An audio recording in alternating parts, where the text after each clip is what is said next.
दर्श की मैं हुई दीवानी, तेरे दर्श की मैं हुई दीवानी, तेरे दर्श की जी, तेरे दर्श की, तेरे दर्श की, तेरे दर्श की मैं हुई दीवानी।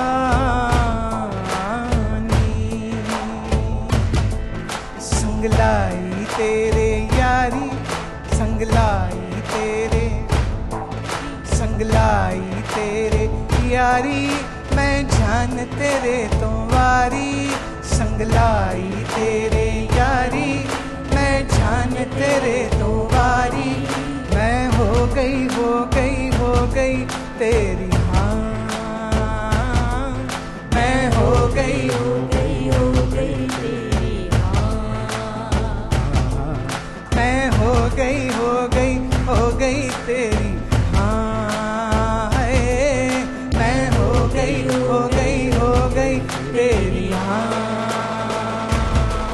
मैं लाई शामा यारी मैं दिल तेरे तो हारी, मैं लाई श्यामा यारी मैं दिल तेरे तो हारी, मैं लाई शामा यारी मैं दिल तेरे तो हारी, मैं लाई शामा यारी मैं दिल तेरे तो हारी, मैं हो गई हो गई हो गई तेरी हाँ, मैं हो गई हो गई हो गई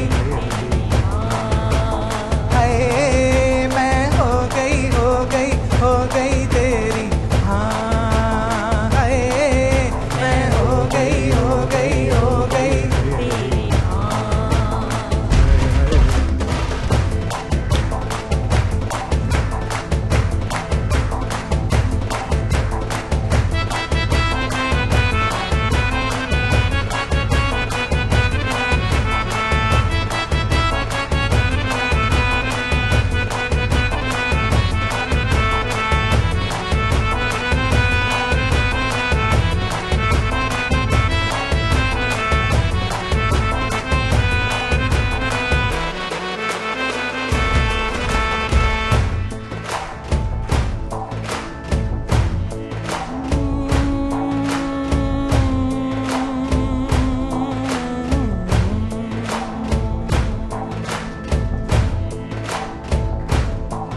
मैं लाई शामा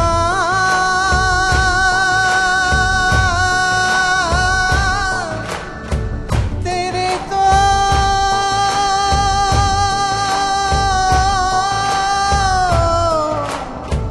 मैं वारी, मैं तेरे तो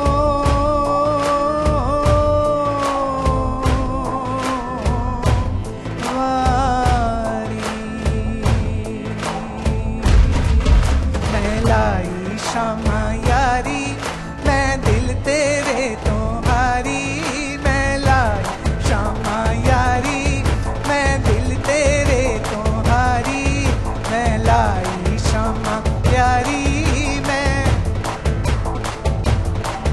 मैं लाई शामा यारी मैं दिल तेरे तो हारी, मैं लाई शामा यारी तेरे तो हारी, मैं हो गई हो गई तेरी हाँ, मैं हो गई हो गई तेरी हाँ, मैं हो गई हो गई तेरी हाँ, मैं हो गई तेरी हाँ। मैं लाई शामा यारी मैं दिल तेरे तो हारी, मैं लाई शामा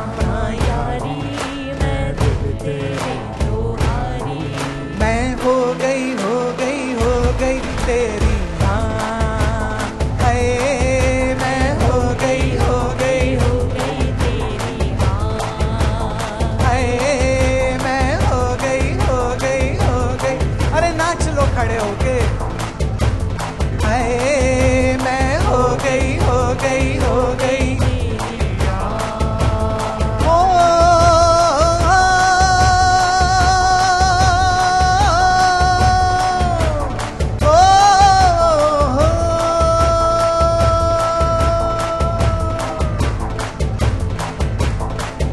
मैं हो गई तेरी हाँ है। मैं हो गई तेरी हाँ। है।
बहुत इंटरेस्टिंग प्रश्न है महक का।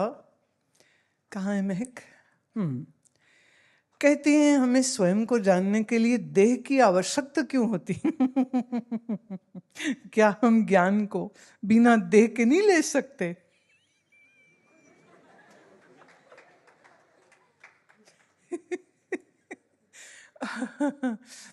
माया का खेल प्यारे यही है कि जैसे ही मन में वृत्ति बनी कि मैं हूं की वृत्ति जहां बनी, वो तभी बनेगी जब कोई शरीर होगा। जैसे हमने कल एग्जाम्पल लिया था ना, फ्रेम होगा तो उसमें शीशा होगा ना। अगर फ्रेम नहीं तो शीशा। फिर भी बिना फ्रेम के संभव है, पर बिना देह के मन संभव नहीं है। मन की अभिव्यक्ति कैसे होगी? जिंदगी डमशराट नहीं है ना।